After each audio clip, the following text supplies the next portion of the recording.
This is lecture English 385-25, before the re-emergence.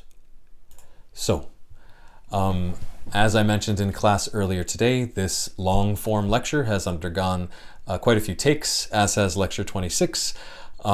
Anyway, what this lecture is, in case you're coming to this new, is a longer form lecture, as is lecture 26, in which readings that I would otherwise have assigned you are being woven into the lecture itself. Thus, both lectures are much longer than the norm because they are inclusive of reading assignments. I'll be going over readings with some slow, easy pace, I hope, if I remember to slow down, in this lecture.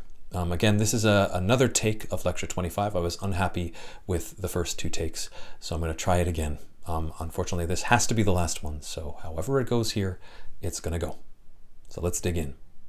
The first thing I want to talk about ahead of this lecture, because we're going to be talking about English before the re-emergence, that is before the second half of the 14th century, which Smith and Kim identify as the re-emergence of English in a lot of ways. We're looking at English before that re-emergence.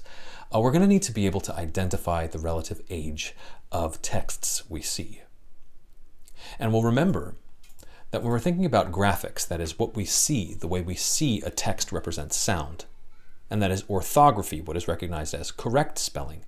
This is generally an issue before 1500 that is aligned almost entirely with questions about phonology. Why? Because before print, before the printing press changes everything in 1476 in England, the way things are spelled are generally the way they sound to a given copyist or speaker or writer. Before 1500, we can pretty much rely on graphics as an indicator of phonology. Spelling is phonetic. It is only with the advent of print that spelling becomes frozen in its historical forms while pronunciation continues to change without it. However, there are some graphical differences simply in the array of letters that writers had to represent their sounds. And I want to talk about some of those changes here. I want to say this with some caution. When you're looking at an early text in a modern edition, that is an edition that's made for your reading, be wary. Modern editors will often remove or normalize all of these that I'm showing to you. So you'll see them more in, say, the manuscript version of the text, the original written manuscript, than you will, say, in the student edition, or even in the Teams edition that I'll link you to, where very often these letters are normalized, made easier for you to read, but more difficult for you to discern the date of. You'll also see that the dates I've assigned to these letters are a bit too tidy. They align pretty perfectly with the years 1100, 1500, and 1800. That is the divider between Old English, Middle English and Early Modern English, and Early Modern and Present-day English. That's by design. Of course, as I hope you know by now, what actually the data supports is a far more gradual and messy change in the case of all of these letters. I'm giving you these dates as somewhat shorthand, and one of them you know well already. The long S, as Samuel Johnson uses in his print of It Was Scarcely Possible. Here we see the grapheme that represents the S sound, particularly most often when it's at the beginning or in the middle of a word, is represented with the longer form that might look like what an F looks like to us now. This graphic form generally falls out of usage in print and in writing after 1800. That is, it remains in play for most of the early modern period, but is pretty much gone by the present-day English period. That about sums it up. The important thing to note here is that this is not a change in pronunciation. This is not a phonological change. It's simply a change in graphics, in the way that the sound is represented in writing or in print. Moving back earlier, we see after 1500, and I say 1500-ish here because this is a particularly rough date, right? A very, very broad date. We see the distinction emerging consistently from what we recognize as V and W and U, the letter U, that is, right? Before roughly 1500, we see the letters that we recognize as V, U, and W used pretty interchangeably. Hence, in that code I showed you in the lecture on profanity, the letter that's perceived to come after U is X, because U, V, and W are essentially all one grapheme, all one letter in different forms. The distinction among those forms really emerges consistently in the early modern period, though again, that's a very rough cutoff date. Similarly, the distinction among Y and I and J and I. You'll see Y and I used to represent the same E sound, and you'll see J and I used to represent the same Y or J sound before 1500. Again, this is a medieval usage. Very often you'll see a Roman numeral with a bunch of I's in a row, and then the last I is a J, because these are seen as different ways of writing the same letter. Again, the difference is graphic. The sound is not changing, it's the graphic that seems to be changing here. Finally, in this section at least, up to the year 1500, we see the nasal abbreviation. If you look here, this is William Caxton. This is something that came up in print, where we spell the word ancient, ouncient, with a line over the U to represent the N sound. That's because N, like and are all sounds that are nasal. They are made by blowing some air through my nose. And so those sounds are often in writing and in very early print, we're talking Caxton print, up to the year 1500, are often abbreviated just with a line above the preceding vowel. Again, those fall out after 1500. And here's the part I like the most. The thorn, the eth, and the yog. These are three letters that Middle English and Old English, except for the yog, that Middle English and Old English writers had to hand to represent sounds in a way that present-day English no longer does. Remember how we talked about in class how the th and th sound, that is, the sounds in thorn, thigh, and thus and there. Sorry, I blanked there for a second. Thus and there, those initial th and th sounds are represented standard in almost all English is now with a th. Although we discussed that the sounds t and h do not really correspond to the th sound at all. Well, before 1500, writers had a thorn and an eth. These are two symbols that correspond only to those sounds. Now, during the Middle English period, we see a generalized change from the thorn and eth to the th, what we call the th digraph, to represent the th sound. So a Middle English text can have it either way. An Old English text before 1100 will almost certainly, though not always, nothing is always, almost certainly have purely a thorn or an eth to represent the sound th. What about this yog? The pronunciation of yog is embedded in its traditional name. If it's at the beginning of a word, you hear it as y. And if it's at the end or middle of a word, you tend to hear it as those lovely allophones h, and h, right? So we get the word light, L-I yog T, and thus pronounced licht. The word though, right, would generally be represented as, so like although, would generally represent, the though would be represented probably with a thorn or an eth, then an o, and then a yog. Though. Do you see? The medial and final yogs, the yogs in the middle and end of words, generally became gh in later words, as in knicht becomes K-N-I-G-H-T. The yog, interestingly, is really only in use in the Middle English period. We don't see it in the Old English period. Words like knicht actually are just represented with an H to represent the h sound. And finally, we have two graphemes, two letters, that are pretty much restricted to the Old English period. The ash, which actually you'll see at the Middle English Dictionary, so that is a testament to how far it persists after 1100, so we'll call that 1100-ish. The ash and the win, which represent a, just as the sound that the lowercase version of the ash represents in IPA. A, as in the first word in Beowulf, is spelled H-W-Ash-T, whacked. And the win, which represents the w sound that we would recognize as a W. This is a purely only Old English letter. We don't see it after 1100 almost at all. And notably, by the way, the letter for w falls out, or this one letter, one option for representing w, falls out of English after 1100, and you'll see a new option, standard option, sort of emerges here after 1500. So, again, be careful. Modern editors, when you look at texts, may remove or normalize these to make them easier for you to read, but harder for you to guess the date of. If you're looking at the pure date, though, you can use them to somewhat identify the age of a text. You can recognize, for instance, this passage from Mankind that we talked about because it uses some of these symbols as a recognizably Middle English text, and indeed it's Middle English and East Anglian. But I want to talk to you about the age of texts.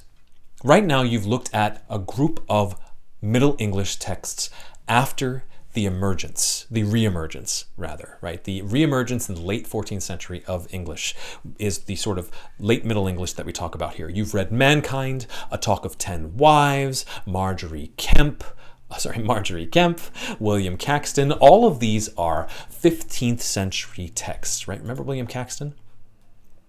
Right? That is a late 15th century text. If you look at Margery Kemp, she is an early 15th century text. It's pretty readable. You remember, "Than the said creature came to wet in his will, and spak with his mother, and with him, etc., and had a richt good share of him bothen." Right? So this is Middle English, right? This is Middle English before 1500. You've looked at all this already, and you are positioned with help to read it. What about English 100 years prior? This is English just before 1400. This is during the Re-Emergence. Oh, sorry, I'm revealing some of my surprises there. Let's fix this slide. Okay. Middle English before 1400. We're talking about Richard Rolla. In this werke is ik na strange English, but lichtes and commonis and swilk that is must like the Latin, etc. Right? We see Langland and so I leve in London and Upland both. And we see good old Chaucer, right? Here making fun of a northern speech. Alan spak first, I'll hail seaman de faith, etc. This is what English before 1400 looks like. And if it feels like I'm brushing very quickly past all of these texts, because we've already covered all of these in some depth, I'm returning to them. Excuse me. I'm returning to them to remind you where we've already been in our readings. We should have a sense of somewhat familiarity looking at these texts now. This is what Middle English looks like during the Re-Emergence, which is, of course, in many ways, not really a Re-Emergence, as we've said. The Re-Emergence of Middle English, we'll remember from our dates, is represented in some ways, on the one hand, by the 100 Years' War that is underway in the 1370s, 80s, and 90s, right? Well underway because it lasts from 1337 to 1453. The 100 Years' War begins to truly unseat French as the language of the British nobility or the English nobility. Simultaneously, the rise of peasant classes following the Black Plague, represented in the 1381 Peasants' Revolt, shows that the voice of the commoners, who have been speaking English the whole time, is an important one. This is representative then, and we'll remember that it also we see here English begins being used at universities. English begins being used by poets roughly around the 1380s. Thus, the re-emergence of English, as we have said, is the re-emergence of English into acrolectic usage. But as we've said, the peasants who are revolting in 1381 have been using English at the baselectal level the whole time. What did that English, before that re-emergence into acrolectic usage, look like?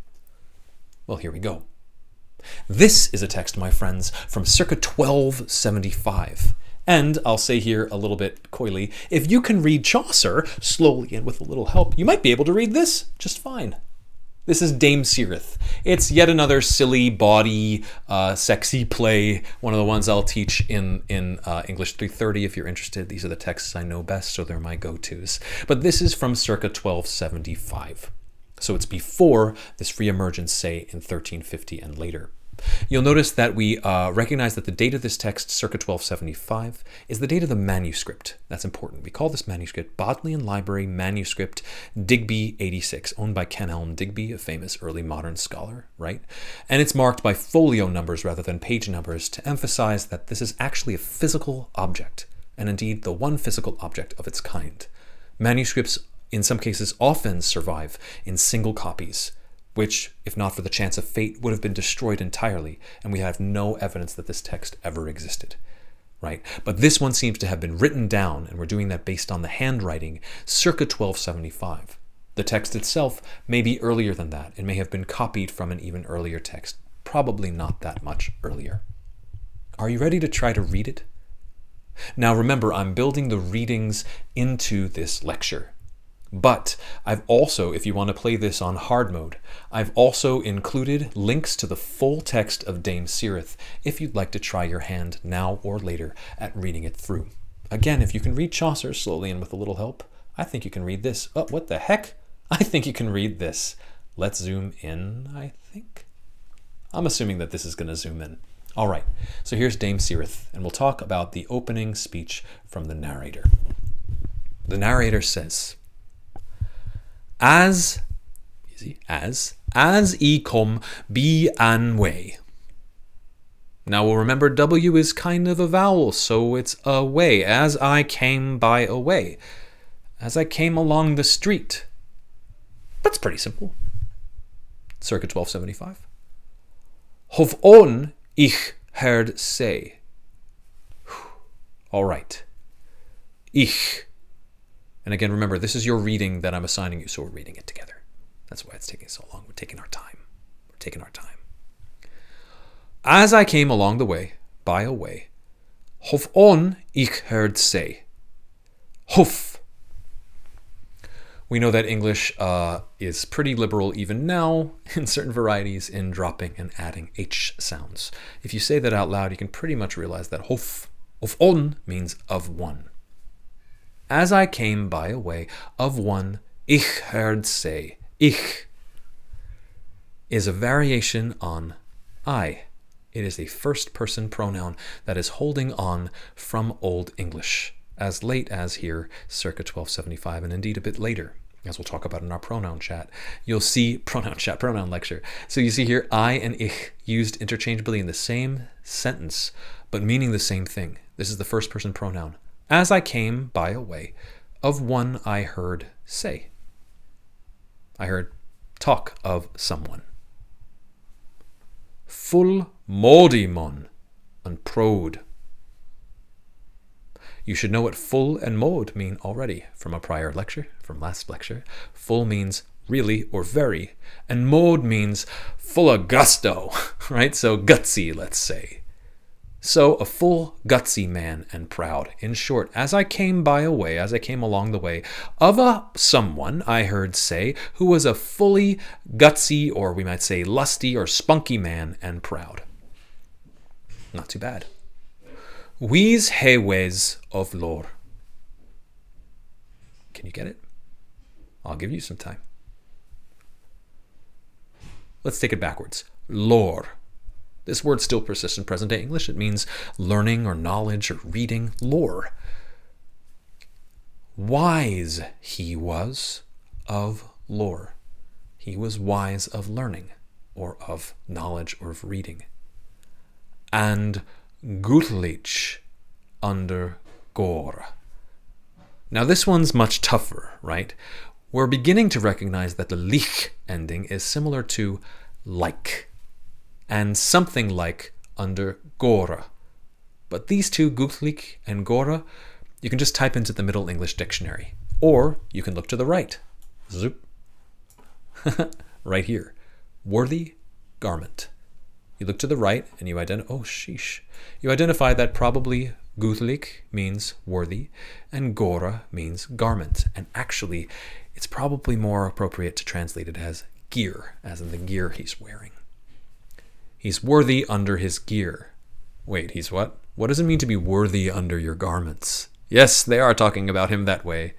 And clothed in fair shroud. We actually saw this in Piers Plowman as well, if you remember. He was wise of lore and worthy, or more like maybe manly, under his garments or his gear, and clothed in a fair shroud. This is a hint, though not certain, because we actually see that there's a woman clothed in a shroud later. But in this case, right, the fact that he's clothed in a fair shroud hints that he may be a man of the cloth. a priest. And indeed he is. If you want, you can read the play and learn more. But the man that we're talking about, who is fully gutsy or lusty or spunky and worthy under his garment, but wise of learning, is indeed a priest. Let's continue with our reading. To Lothian he begun. Okay. Lothian. To Lothian. That's your first hint that this is probably a verb. The ending yen or n suggests that this is an infinitive verb, and you have he began. You would expect an infinitive even today with he began. He began to love. He began to love. I assume he's loving God. He is a priest after all.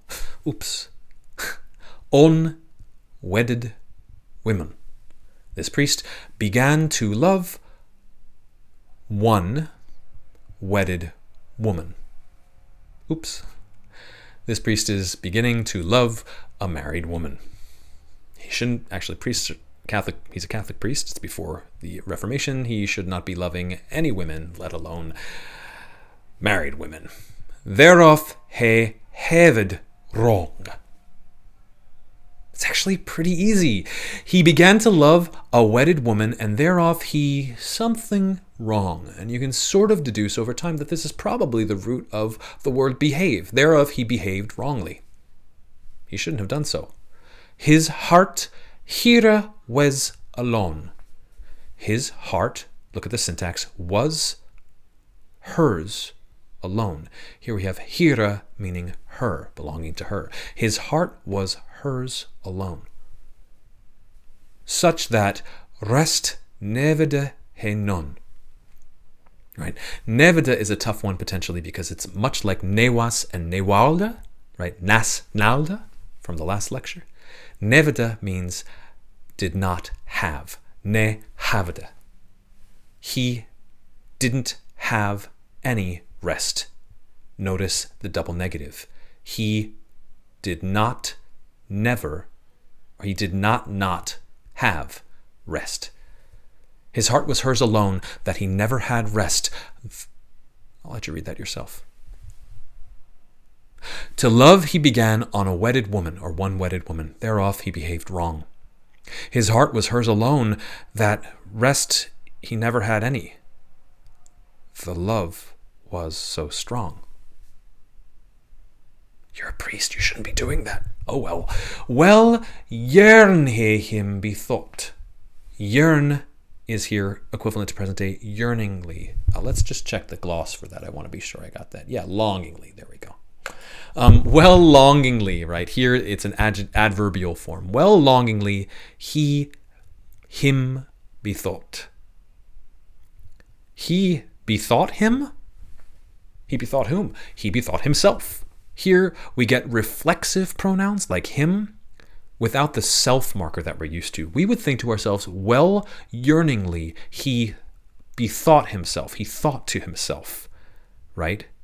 We see this in the famous Shakespearean quote, the lady doth protest too much, methinks. Thinks me, it seems to me, right? And so, well, yearningly, he thought to himself, how he, her, get might. All you need to do is move those around for syntax. Well, longingly or yearningly, he bethought himself about how he might get her in any kinds wise, in any kind of way. So he's not just loving her quietly, he is starting to plot about how he might get together with this married woman. Not a very good priest. That, I'll give you this one on your own. That befell on an day. That happened on a day. The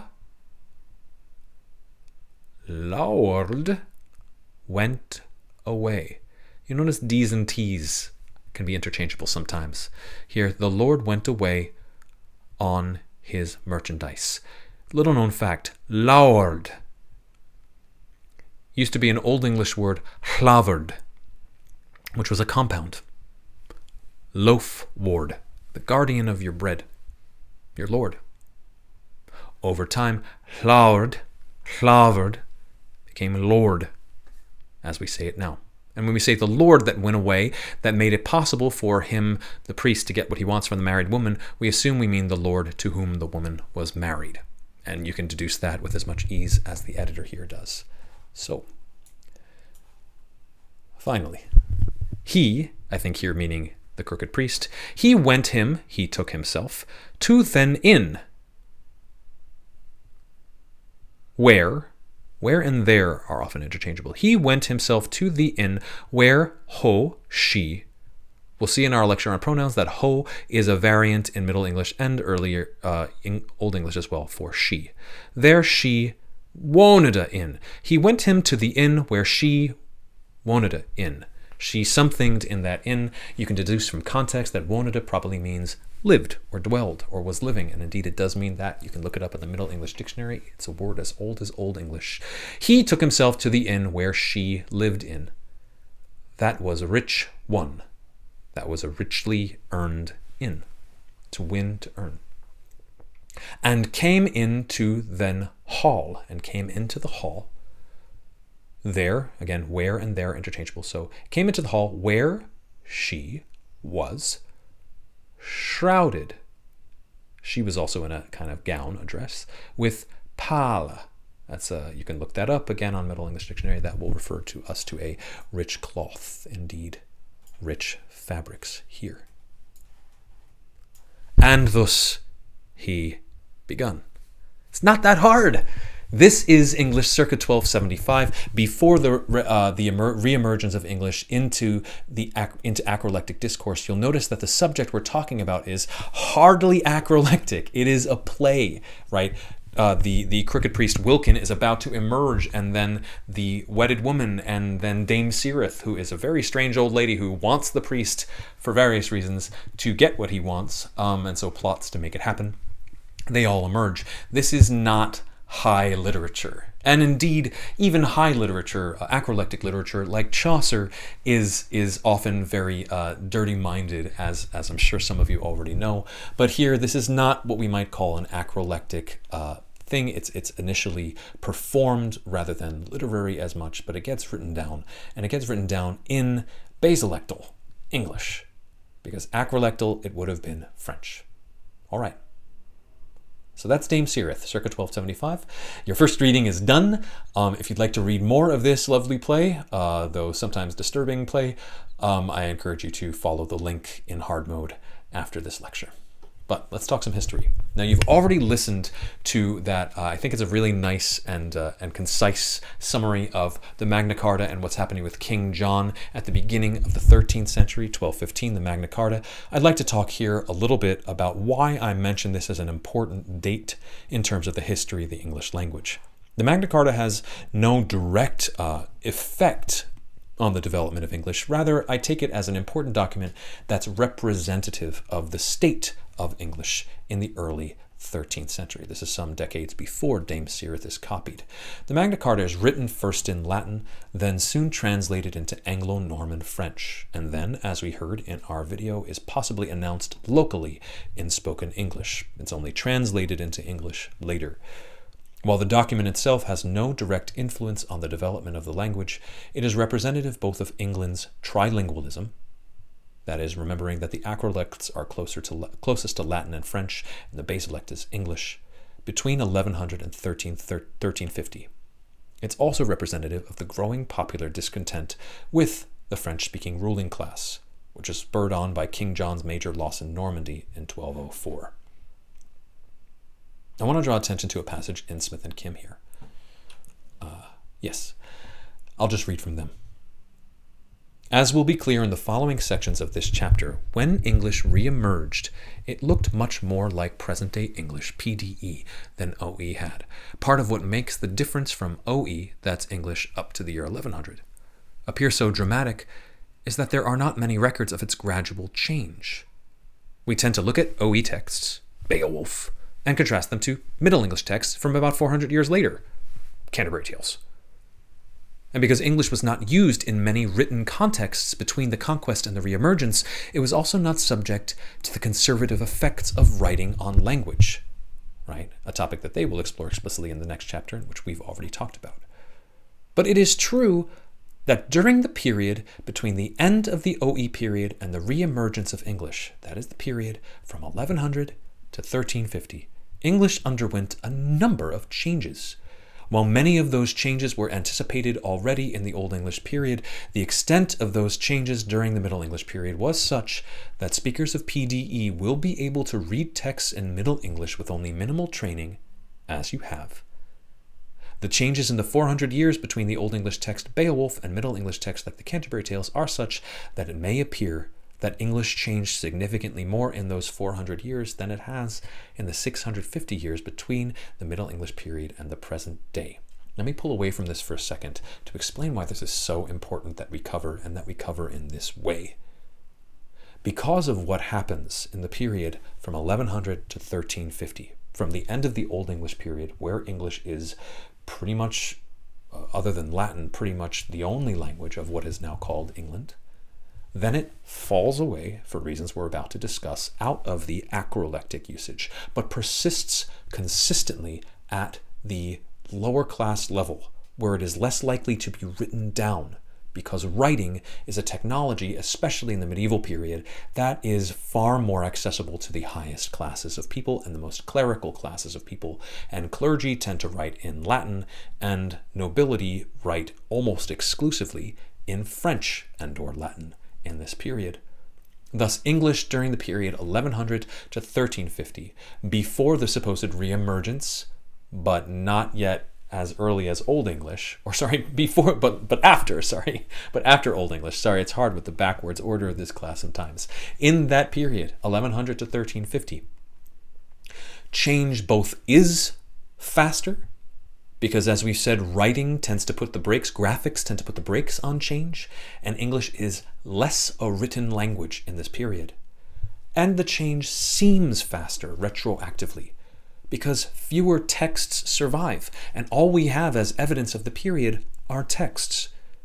But one of those texts is Dame Cirith. And you'll see, for instance, in the way that the narrator of Dame Cirith uses E for I and ich for I interchangeably, is that the transition from Old English to Chaucerian English was in actuality somewhat gradual. It was a bit faster because of the lack of any writing, but there wasn't that much writing in the Old English period either, right? I mean, there was more acrolectal writing, but still, what we get here is we really want to look at the texts from this lost period before the Re-Emergence to get a sense of how English develops over time. And that's what we're here to do today. So, let's look at English from a bit earlier. Remember, Dame Cirith is from circa 1275. This is a little bit earlier. This is a little after 1215. It's the ENG385, which is written down roughly 1225. Actually, we believe it's composed in this form, 1225 to 1240. And remember, if you can read Dame Cirith slowly and with a little help, you might be able to read this. Now, warning, this is going to seem really, really intimidating. Part of the reason is that where Dame Cirith was a friendly play in verse, this, my friends, is a manual written for nuns on the good life, on the way to live well. It's pretty dense, and I think it would be dense now, too. Notably, by the way, this is a manual written in English for people in the clergy, but they're women people. They're women people. They're female people. And so the chances that a discourse that's directed at women would be in English are higher. Because again, the highest levels of discourse, which in many ways are dominated by men, are restricted to Latin and French. If you flip the way of thinking about that, the history of the English language during this period is something that is more than in any other period in control of women and in control of those who are speaking at the lower levels of society, which is kind of an exciting thing. We believe that this text was written or composed by a man for women's edification, but it is influenced by and directed at learned women readers. Let's see what we can do with it. Okay. Well, Don't get scared. Here we go. Low, low, as in low. Right? We still use that somewhat in old sounding English now. Lo, therefore, or behold. Lo, here. ENG385. Some context is necessary here. This is in a passage that is informing these members of this monastic homosocial women's group that they should avoid the various 7 deadly sins, ways to avoid them. And this is ENG385.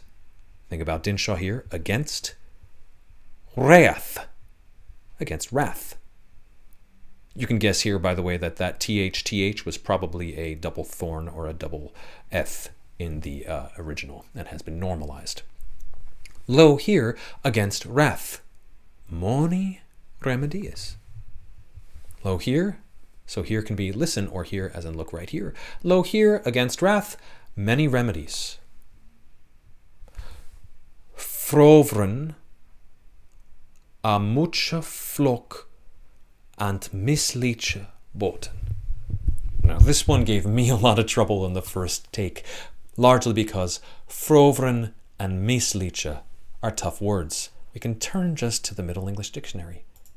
Type in frovren and you get to comfort, solace, right? And indeed you'll also see a noun form of this here. Can be, so if, oh geez, sorry about this. There we go. Yeah, no. Let's take that, right? Forget the noun form. Frovren, to comfort, right? Mislik, various, diverse, all right?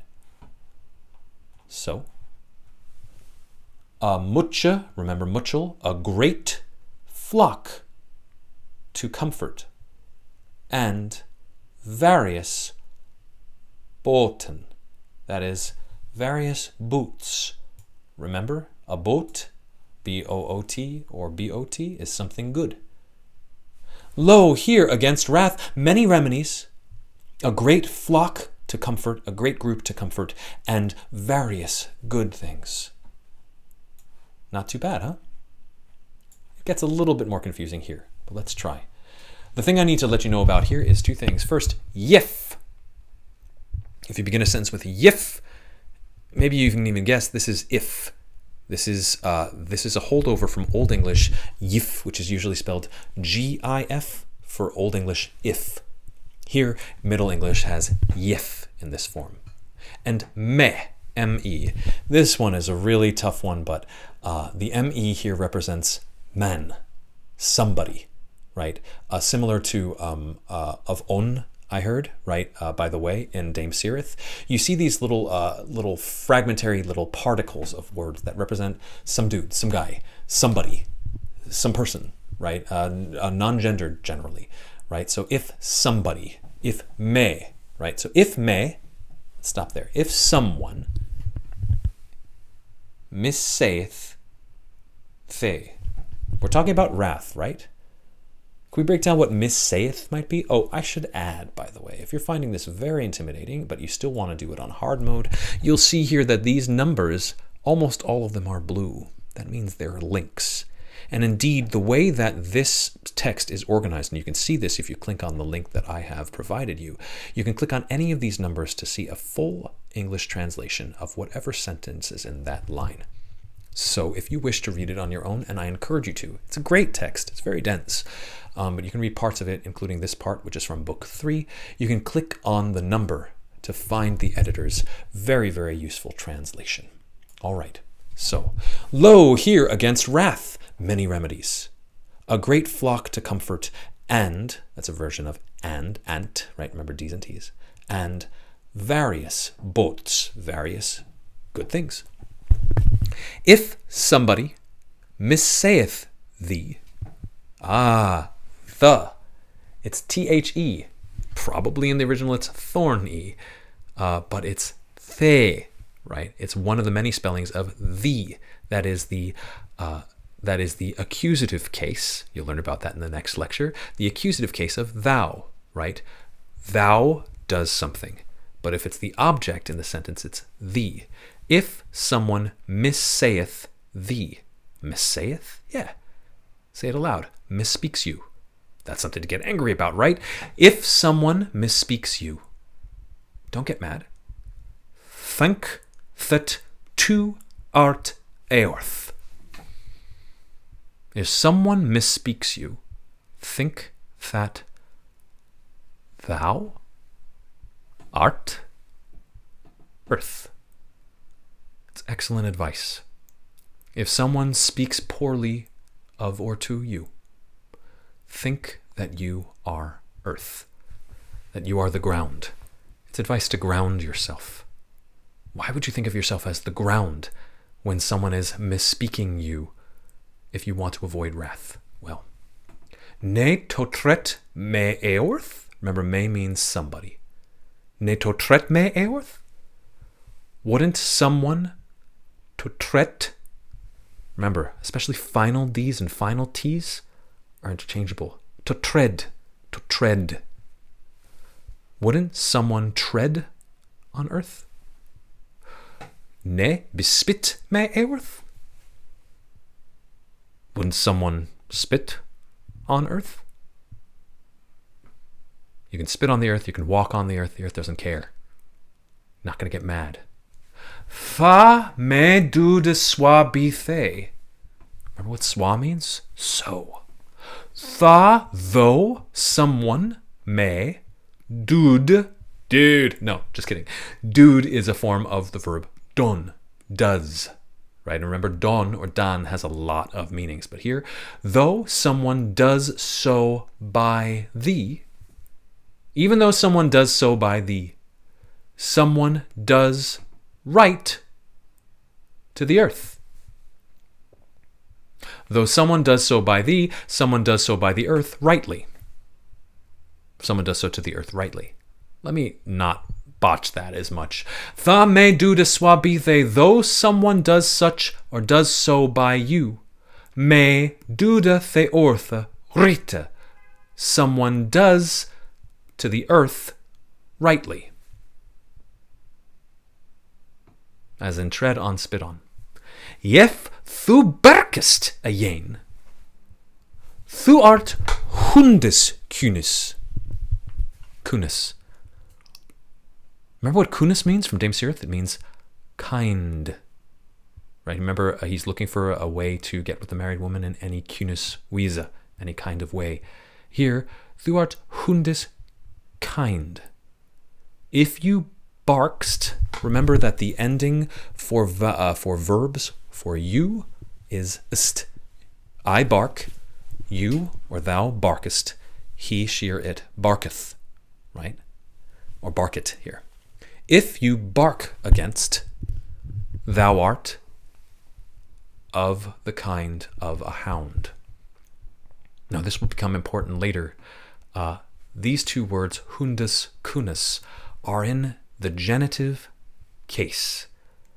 What do I mean by that? Well, genitive roughly means possessive, but it can also be partitive. It can be part of something. It's anything that I can translate either as apostrophe s, which it looks like here, right? Hundus, kunis, hounds, kinds, right? So apostrophe s, hound, apostrophe s, kind, apostrophe s, or of the kind of a hound, which is better here, right? If you bark against, you art of a hound's kind, or a hound's kin, or you art of the kind of a hound. So be like the earth. If you just hold still when you are faced with something wrath-causing, you are being like the earth. But if you bark back, you're being like a dog. All right, are you ready to take the next sentence? Yif thu stingest a yen. Thu art nadre kundel. Kundel also means kind, or of the kind. And nocht Christus spus. I'll give you a second. Jef du stinges again, thu art nedre kundel, and not Christus spus. Ready? If thou stingest, remember, the est ending is for something you do. I sting, you stingest, he, she, or it stingeth. If you sting back someone who is speaking ill of you, is misspeaking you, thou art, you are, naderkind. Remember what a nader is? We talked about this with metathesis in the last lecture, if you remember. Much like mine uncle or mine nickname. An adder is a nadder. This is a poisonous snake, an adder. If you sting against, you are of the kind of an adder, of a snake, and not the spouse of Christ. Spous Christus, Christ's spouse, or the spouse of Christ, or the spouse of the Christ. Remember, we're talking to nuns who in theory are brides of Jesus, in their heart at least. And so if you sting back at someone, you're being the kind of an adder and not the proper spouse of Christ. Think. Did he so? Think. Did he so? And we go into a whole explanation of no, Jesus would not snap back when someone is rude to him. He too would be like the earth, or here, like a lamb. Na mar than a sheep. Now you might be thinking to yourself, na mara, is that a northern form? Not necessarily, because now we're moving early enough that the forms that are historically hanging on in the north are actually all over the place. So here, anyway, na mar than the sheep, no more than a sheep, as this is jumping down here, na mar than a sheep, no more than a sheep, as the Holy Writ saith. Jesus, no more than a sheep, quich ne quaith he never. Quake nor speak, quoth he never. He doesn't say anything. Think yet, on other half. You with me? Top of the paragraph. Think yet, on other half. What is word but wind? If someone misspeaks you, and you are the earth, what are words but wind? That's good advice. I mean, you could read that as, oh yes, back in the old days, we were telling all the people to, especially women, to not respond and not talk. But on the other hand, this is actually, and then there's some truth to that. But this is actually also good advice for anybody. If someone misspeaks you, be the earth. Doesn't mean you don't defend yourself. But it means, anyway, there we are. Sorry, this is like becoming like a sermon on my behalf rather than language. I think we've covered the language here. I just really like this passage. All right, and it also talks about the nature of language as wind, which I really like. Second reading done. Let's continue on. So this is another reading. And now we've moved back even farther. This is 1137. Remember here, this is 1225. And now I'm moving back a century to 1137. This is the Peterborough Chronicle. Now, this reading is actually not optional. I'm giving you this reading as a requirement after this lecture, but I'm giving you this reading in translation. You'll see it represented in PDF. The early English is on one side, and the present-day English translation is on the other side. I want to introduce you to it first, purely in the early Middle English. Now we're getting really early Middle English, 1137 here. I want to introduce you to it and challenge you when you read it on your own to read. I only want you to really have to read the whole present-day English side, but look back at the early English side as often as you can to try to find your place, to see if you can figure out which words correspond to what. I'm going to draw your attention to some words here. Let's, oh, sorry, that's the wrong one. There we are. All right. So, Roman numerals make me nervous. I don't know why. I'm going to get this wrong on the first go. I don't know why. But anyway, 1137. 1137. First try. 1137. This is an entry in a historical chronicle for the year 1137. And we have every reason to believe that this is being composed and written down really in that year or immediately after. So it's quite datable. What do we see here? Well, the first symbol we see is the eth in its capital letter form. Th or th. Can you figure out what the word is? This. And we mentioned that at the beginning of early English words, particularly Old English, initial G sounds could be y as well. This year. This year. What year? 1137. Ta-da. You can read it. Very early Middle English. This year, for the King Stephen over sa to Normandy. To Normandy, excuse me. This one is a bit frustrating. This for is a false friend. It's a form of the verb faran, which I believe I introduced to you last time. Faran, to go. This year, King Stephen, the King Stephen, went for over the sea to Normandy. This year, King Stephen went over the sea to Normandy. And there was underfangen. Underfangen is one you'll want to look up or just look to the other side. It means received. And there he was received. Coming over this side. For thee, right? That means, for thee that means because. You can look that one up too. And there was received because they. Because they wenden. Notice the double U, wenden. And let me move to the side so you can see where I'm pointing to. Can you? Yes. Because he wenden, they believed. Thorn at. What's the word? For thee that he wenden, thorn at. They believed that. I'm sorry, that's ev. Ev at. That. You see it? Ev at. That. They believed, wenden, that he, sc means sh sometimes, that he should been. They believed that he should be all such als the eum was. And I'll just give that to you. Eum is a way of saying uncle. They believe that he should be just the same as the uncle was. This entry in the Chronicle, the Peterborough Chronicle, comes just after the death of King Henry, and King Stephen, his nephew, has taken the throne, much to many people's chagrin. So they thought he should be just as the uncle was, and because he had get his treasure. Right? They received him because they thought he would just be as the uncle was, and because he got his treasure. He inherited his uncle's treasure. But, ak means but. Third line down. Ak, he, to deld it, and scattered sotliche. Ready? Ak, but he, to deld it. What do you think he did?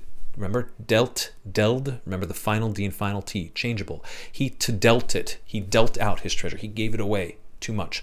To is an affix, a prefix that means a lot, even too much. He dealt it away too much and scattered it. He to dealt and scattered it. That is, he scattered the treasure. Sot liche. Remember sot, soth, or sot? Remember, liche is like or li. Sot liche, soothly, truthfully.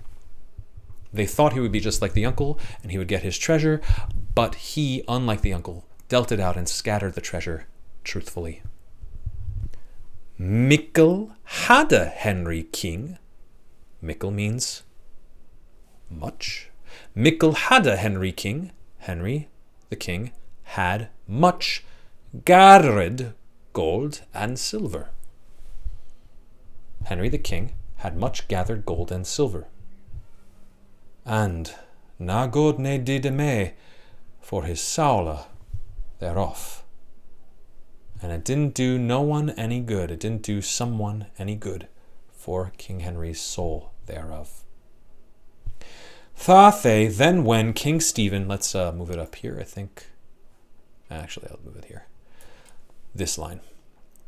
Then when King Stephen to England come, this should be good. Then when King Stephen to England came, tha maked he his gathering at Oxenford.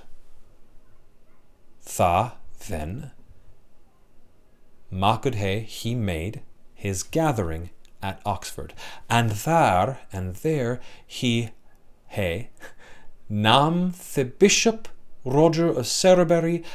Let me actually, before we get there, nam here means took. That's another false friend. It might seem like named, but he took as in captured and that you can find in the MED as well. He had his gathering at Oxford, and there he captured, King Stephen captured the Bishop Roger of Salisbury and Alexander, Bishop of Lincoln, and Chancellor Roger. Notice that the C at the beginning of Chancellor has a ch sound. Again, that will be something common. Initial G's can be G or Y. Initial C's can be K or Ch. Here, to Chancellor Roger. He captured all of these people. As soon as he comes to England, his neves, his own nephews, and did all in prison till he yafen up her castles. And he did them all in prison. One moment, that's my daughter calling. Hold on. Okay, we're back. And did all in prison till he yafen up her castles. Okay, you might be able to deduce already from what we've been doing what that means. And, here we go, and did alle in prison. And did all of them in prison, right? He captured the bishop and the chancellor and did them all in prison until he, remember he means they, till they javen up her castles. Javen? Well, if yif means if, then javen up her castles probably means gave up their castles. Of note here is the word here, H-E-R-E, gave up their castles. You'll see here that it's very hard to distinguish the, and actually the word here, as well as the third person feminine her, and this form of the third person plural possessive here, their. He did them all in prison till they gave up their castles, right? Let's pause there. You remember the word castles is relatively new at this point. We're talking about, again, 1137. And castles, at least in this form, using the word castle as we mean it, only comes into English at all at the end of the prior century.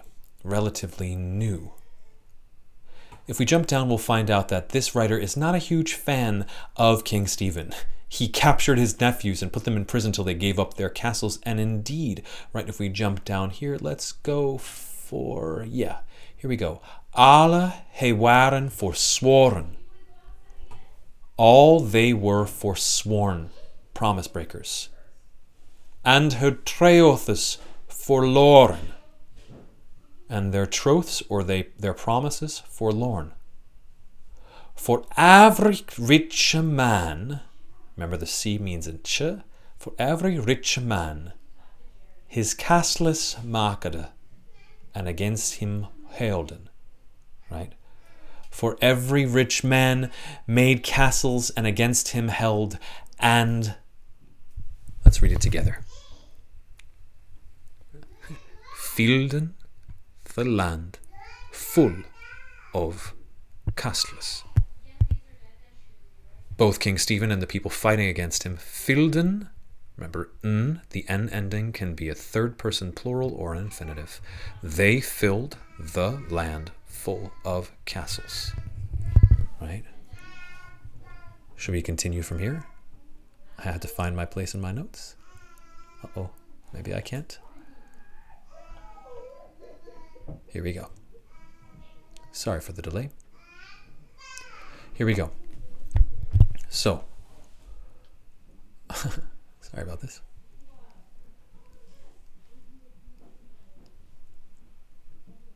Oh, I'm looking at the wrong text. That is why I'm confused. That's okay. I'll just have to wing it.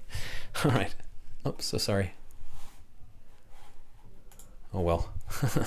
Okay, so filled the land full of castles, right? He strengthened sooth the riche men of the land, right? In sooth, he did this to the riche men of the land. Notice the W, riche men of the land, mid castle work. The castles waren maked, where the castles were made. The fielden he mid devils and evil men, where the castles were made, they filled with devils and evil men, and so on. Sorry for that blip there. All right. Let's pause it there. Actually, one more thing I want to draw your attention to here. This is continuing the same entry. After we describe a number of tortures, really graphic tortures that King Stephen's people did to the Recha men, to the Baselect-speaking men, to the lower class men, lower class people, actually better to say, right? This is very specific. Notice they use nadders and snakas on them, right? Ine kan ne mai tellen alla the wonder, ne alla the penas that he did in Rechen men on this land. I cannot and I will not tell. Ine kan ne ine mai. I cannot and I will not. Notice again, multiple negatives to show very negative. Ine kan ne ine mai tellen. I may not tell. Notice the infinitive of to tell. I may not tell. May means we take the infinitive of tell. All of the wonder, ne all of the pains. All the wonders, the horrors, nor all the pains that he did in wretched men, that they did to wretched men on this land. And that lasted the 19, XIX, winter, while Stephen was king. You're following it? And that, FAT, lasted then 19 winters while Stephen was king.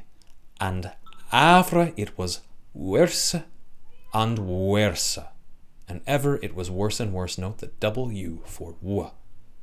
He, they, laden, laid, galdis, guilds, that is, taxes, on the tunas, on the towns, avra omwile, all the while, and klependen it tenseri. He laid taxes on the towns all the while and called it tenseri. Now, of course, the quotation marks would not be in the original text. That's provided, as are the capital letters and the punctuation, for your help as a reader. But notice this now French word that we don't use anymore, tenseri, is a foreign word that the French rulers are applying to the wretched men that they are making, whose lives they are making so hard. They're also making their lives hard by building castles everywhere, right? These rulers are coming in, they're coming back and forth from Normandy, they're capturing the people who were bishops before, they're taking over, they're doing horrible tortures to people, and they're enacting repression on people through tenserie, which is a Frenchified word for taxes. And they're enacting a repression on people from building all of these, what's that French word for this? These castles. Castle is a recent French borrowing. Here it represents, as does tenserie, a way that French-speaking nobility is repressing the English-speaking people. This again is 1137. There's much more to read, but I'll leave it at that, and I'll let you read the rest. Again, you can read the rest fully in translation on the translation side of the page in your reading. Please do read all the translation and follow through by looking to the other side of the page to find the early English equivalents. It's nice to be able to move this slowly. I know that this is a long lecture, but I'm enjoying being able to just go through the readings. This is the remainder of the lecture part of our conversation. 1066 is a date in red. It's an important one. You should not leave this class without knowing it. You've already covered it in Smith and Kim. It is the date not only of the Battle of Stamford Bridge, which is a date we'll talk about when we talk about Viking invasions of England later, but it is also the date of the Battle of Hastings, which is a massive watershed moment in the history of the English language. We've talked before about how the various dividing lines among the different periods, right, from the early modern period to the present day English period. 1800 is kind of a rough year. It's a nice round year, but it marks a transition. And then the year 1500, that marks the transition between Middle English and early modern English, is important because it comes right in the middle of, say, imperialism and print, all of which are really important, and the Tudors, etc. So 1500 is a good year to choose, but it's a year to choose. 1066, shit really went down. And we say 1100 for a round number, and because it takes some time for the changes of 1066 to sort of become permanent. But since 1066 in many ways marks the decisive end of Old English and beginning of Middle English for really specific reasons. Let's talk about what those are. This is recapitulating what you've already read somewhat in your Smith and Kim, but I'll do it my way here. In 1066, the pious and chaste Edward dies. That is, King Edward the Confessor, then king, and a king of Anglo-Saxon heritage. And he dies, and being pious and chaste, we could talk about the actual history of that some other time, he leaves no clear heir. English lords then select his brother-in-law, King Harold Godwinson, as his heir, as the next king. King Harold Godwinson. This is problematic or troubling to a lot of people because at the time, because of course choosing someone's brother-in-law to receive their kingdom, it's a kind of a jump. And so people jump at this opportunity. King Harald Hardrada of Norway and Duke William of Normandy, himself of Scandinavian blood. This is a little known fact. They call it Normandy in French because it is the land occupied and lived in for centuries by the Northmen, the Norman, that is, people who had come centuries or many years prior from Scandinavia. So King Harald Hardrada and Duke William of Normandy are both Scandinavian in descent. Harald Hardrada, like many prior occupiers of England, is of Danish and Scandinavian direct descent. That is, he is speaking Scandinavian Danish languages. While Duke William has lived in the French, the Frankish area for long enough that he is a French speaker. He speaks what we call Norman French. And they both lay claim to the crown. Again, King Harold Godwinson, speaking English, is the new King of England in 1066. Selected by lords, he's the brother-in-law of Edward the Confessor, the prior king. But claimants with valid claims by blood to the throne, King Harald Hardrada of Norway, speaking Norwegian Danish, right, and Duke William of Normandy, speaking Norman French. They lay claim to the crown. So, where to first? The Vikings land at Stamford Bridge, or near Stamford Bridge in the north, first, and Harold Godwinson, the English king, successfully defeats Harald Hardrada and his armies, who try and fail at this point to take back the kingdoms of Mercia and Northumbria, that is, the northern kingdoms of England. But from that battle of Stamford Bridge, Godwinson and his army are thus weakened. And that, my friends, is when Duke William of Normandy lands near Hastings. The Battle of Hastings ensues toward the end of 1066, and in it, that's the same slide, and in it, Duke William attacks. There, Harold Godwinson is famously shot through the eye. This is a moment that is made immortal on what is known as the Bayeux Tapestry, a famous tapestry that survives from the subsequent century, that depicts a number of important events in English history, including this moment, an arrow through the eye. On Christmas Day, right, so we have the prior king, Edward the Confessor, dying in January 1066, and over the course of a year, on Christmas Day, William of Normandy is crowned King of England, of all of what is now known as England, which is not the same, of course, as Great Britain. We'll remember that from our discussion of Scotland. And of parts of France. Of course, he is of Normandy, so he still owns or rather rules the land there. So, we have a French-speaking king of England. And what does he do? Well, he's now known as William the Conqueror. And what he does is he kills most of the English nobility and replaces them with his own people, with Normans. At the same time, because of the prior defeat of Scandinavians at the Battle of Stamford Bridge, Viking attacks wane, then cease.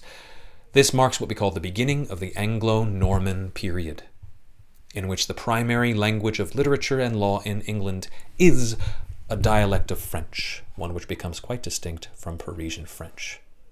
This is important. This is the moment when a colonizing, or better to say, invading or conquering in this case, superstrate. Remember we talked about post-colonial Englishes, where the superstrate is English and has moved in on various people that were already living there, whether speaking indigenous languages or, as in the case of South Africa, speaking the language of prior conquerors, that is the Dutch. And then you get a hybridization, that is a contact variety, first a pidgin, then possibly a Creole, forming from the contact of that colonizing superstrate and the substrate languages that were already native there. Here, the substrate language is English, and the colonizing or invading superstrate is French. Thus, all acrolectic discourse after 1066 pretty suddenly because he kills most of the English nobility and replaces them with Normans. All of a sudden, the primary language of literature and law in England, that is the acrolect, is a dialect of French, one which becomes quite distinct from Parisian French. By the way, coming from this, a rule of thumb. If a familiar... I'll take it here.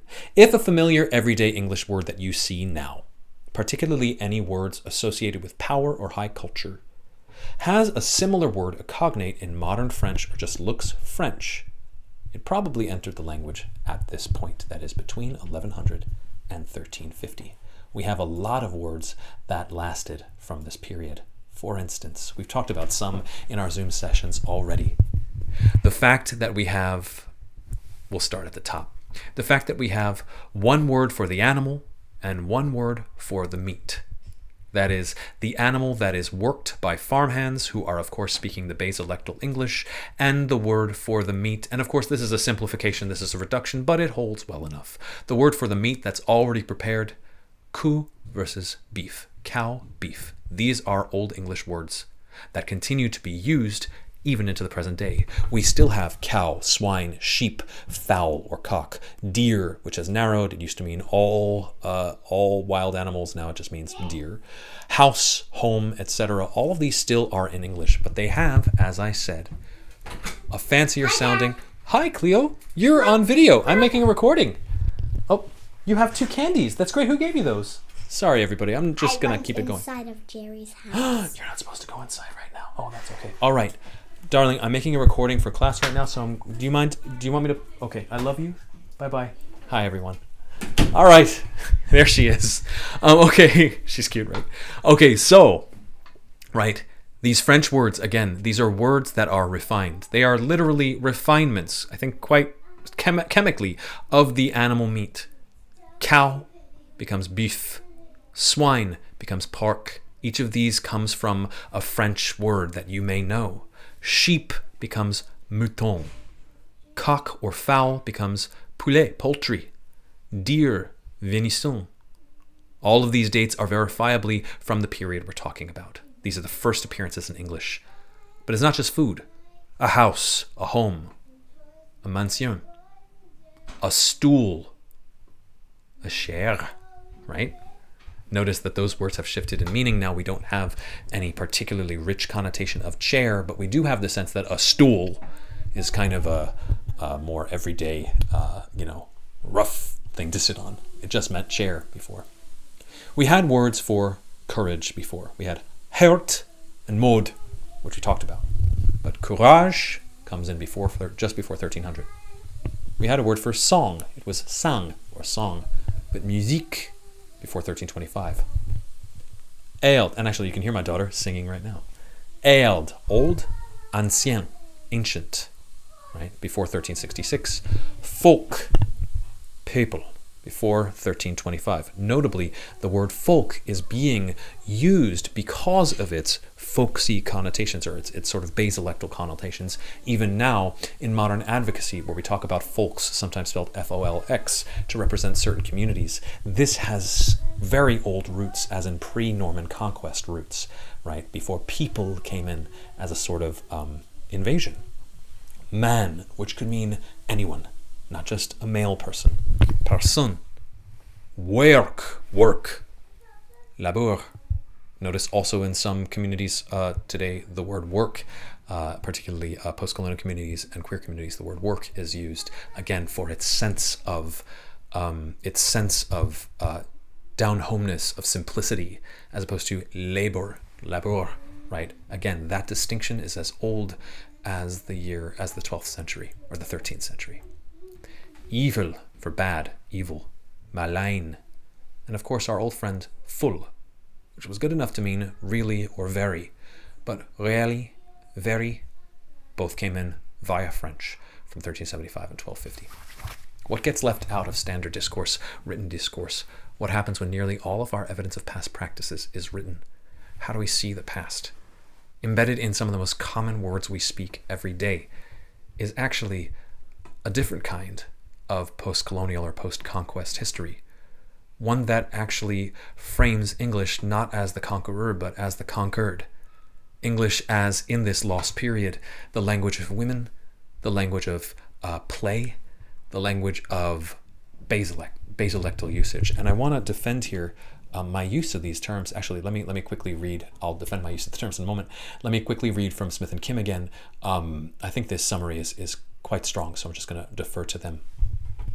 William rewarded the noblemen in his army with land in England, effectively displacing the English from positions of power.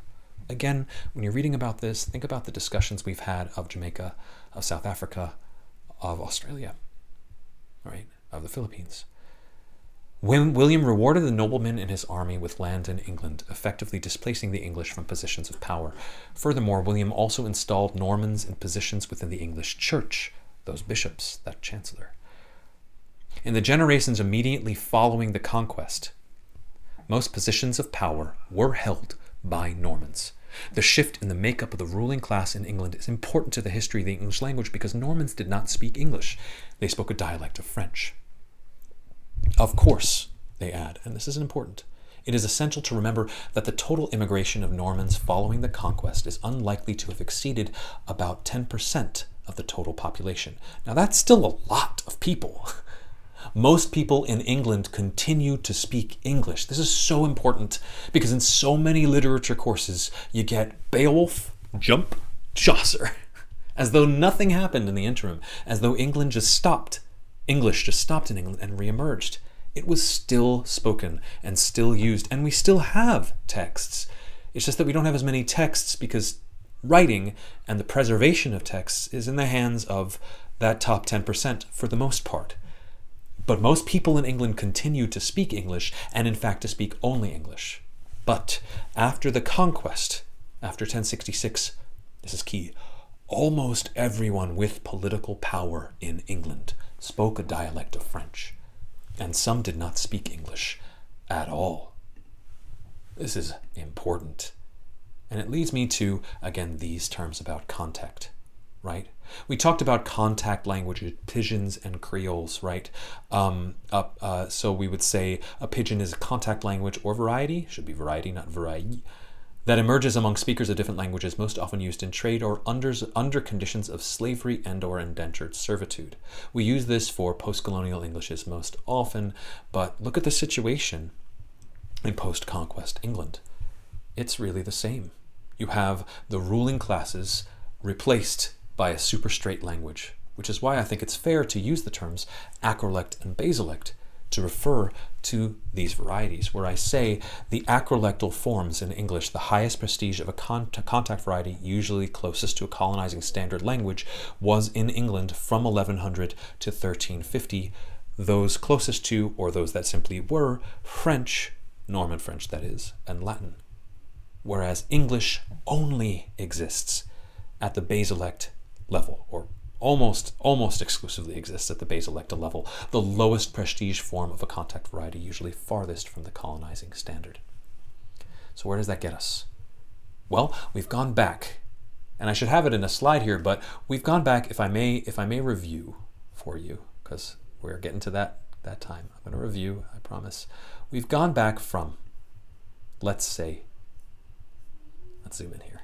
Thanks for your time. We've gone from before 1500, the 15th century, mankind, talk of 10 wives, Camp and Caxton, which you're pretty comfortable with, I think, to the re-emergence, quote unquote, the re-emergence at the end of the 14th century, Rolla, Langland, Chaucer, etc. And then we've seen before that, circa 1275, Dame Searith is different, but not that different from these. And we've seen Ancrena Wissa, which is 1225 to 1240, is different significantly, but again, it's close. Right? We can read it if we take the time. It's dense because it's a dense text, but we can read it. And then from Ancrena Wissa, it's not that far. I had it. Oh, sorry. See, this is what I get for going off my plan. From Ancrena Wissa, we go to the Peterborough Chronicle, which is 100 years earlier, and which looks different, but again, we can see the similarity from this text to this text. I hope you can. And so let's go back even further. Let's go back to 1014. Right, again, we're gone back a century. This is circa 1014, Wulfstan Sermo Lupi ad Anglos. This is a century before 1137 and the entry in the Peterborough Chronicle. So let's see how this looks. Again, it's not that different from the Peterborough Chronicle. Hello? If I can ever zoom in on anything, stop! I'm so sorry, I can only do one take. Sorry if that made you nauseous. Whew. Oft. We still have the word. Tweeën. Remember, G's can be y. Oft tweeën salmon. Not salmon, not the fish, but we know that sa is sea, so a salmon is sailor. Oft tweeën salmon. Often two sailors. Othe or three. Oft two sailors or three, meanwhile, huian, huilum.